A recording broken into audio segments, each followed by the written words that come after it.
gente vai aprender um pouco sobre o laço de repetição while.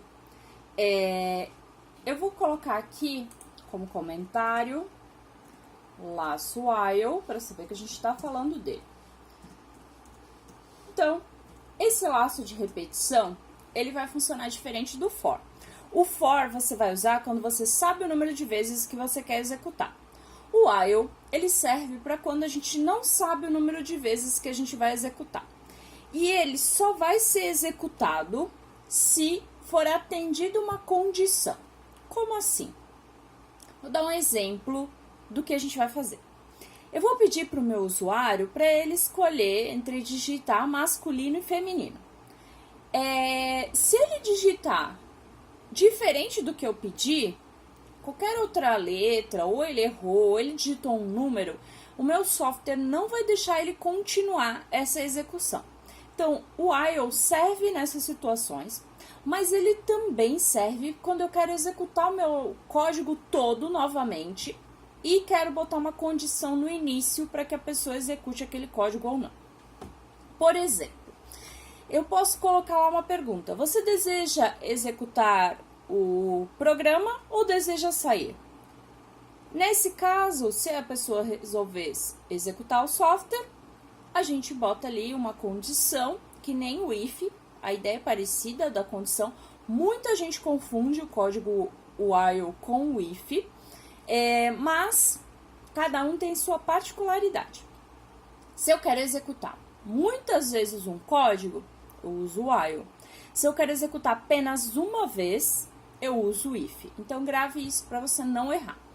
Se a gente traduzir o while, significa enquanto. Então, enquanto aquela condição não for atendida, eu vou ficar executando o meu código 1 milhão de vezes se for necessário. Então, vamos começar. Eu vou definir aqui a minha variável, que vai ser sexo do tipo string. Porque a pessoa, ela vai digitar masculino ou feminino. Na verdade, eu vou pedir para ela digitar apenas a letra. Mas, não, vou deixar string.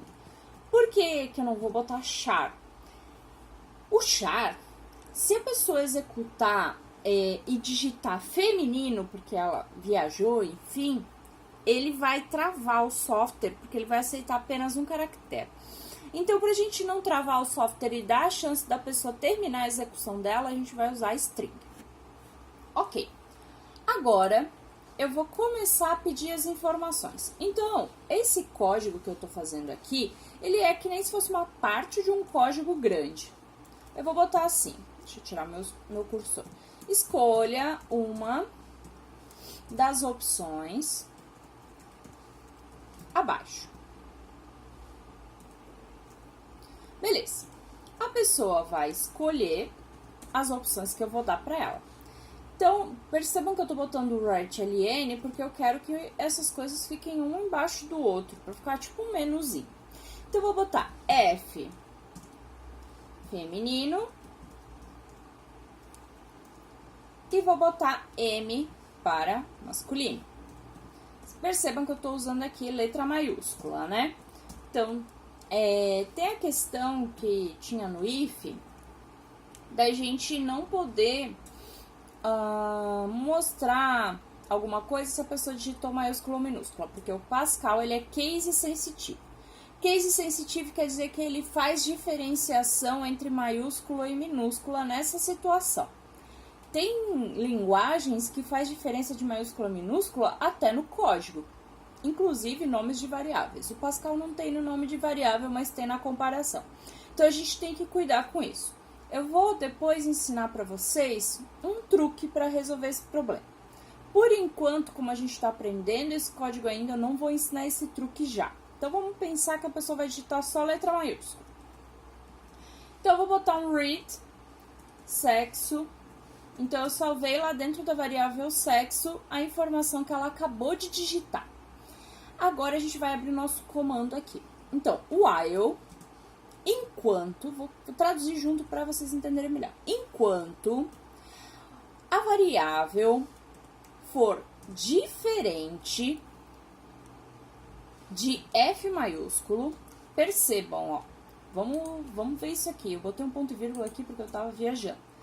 Enquanto o que está salvo dentro do que a pessoa digitou for diferente, lembrando o símbolo de diferente aqui, a gente tem maior, menor, igual, maior, menor, maior, igual, maior, menor, igual. Todos eles podem ser usados aqui. Eu usei o diferente. Estou comparando com uma string. Lembra que eu falei no if? Comparação com string, a string sempre fica entre apóstrofos. A letra sempre fica entre apóstrofos. Se fosse uma comparação com integer ou real, a gente não coloca os apóstrofos. Beleza. Então, enquanto o sexo for diferente de F, E, lembra do AND, nosso operador lógico, sexo for diferente de M, do. Do significa faça, né? Fazer, enfim. Então, vamos lá. Ó. Enquanto a variável sexo for diferente de F e essa variável sexo for diferente de M, faça. Então, ele vai ficar executando isso aqui até a pessoa resolver digitar corretamente. Então, eu vou botar aqui begin e end. Sim, esse laço também tem begin e end se tiver mais de uma linha.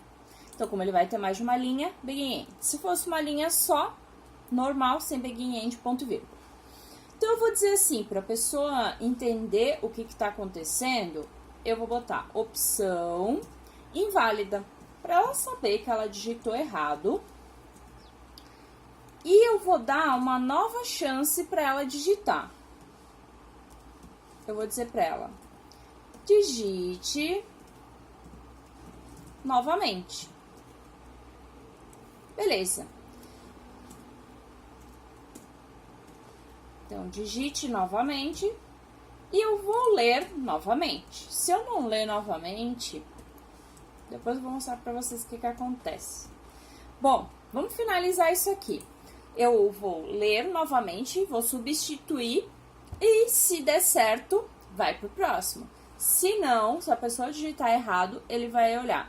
Ah, ainda é diferente, então eu executo de novo. Ainda é diferente, executo de novo, enfim. Ok, agora, só para finalizar, para a gente entender que deu certo, eu vou escrever na tela do meu usuário, cadastro efetuado com sucesso.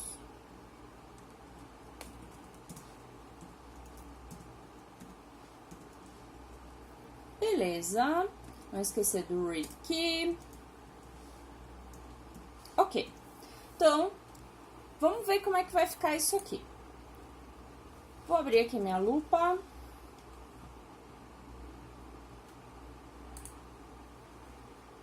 Beleza, vou dar um F9.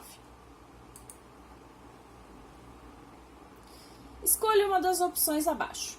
Então, eu vou colocar aqui F maiúsculo, cadastro efetuado com sucesso. Beleza.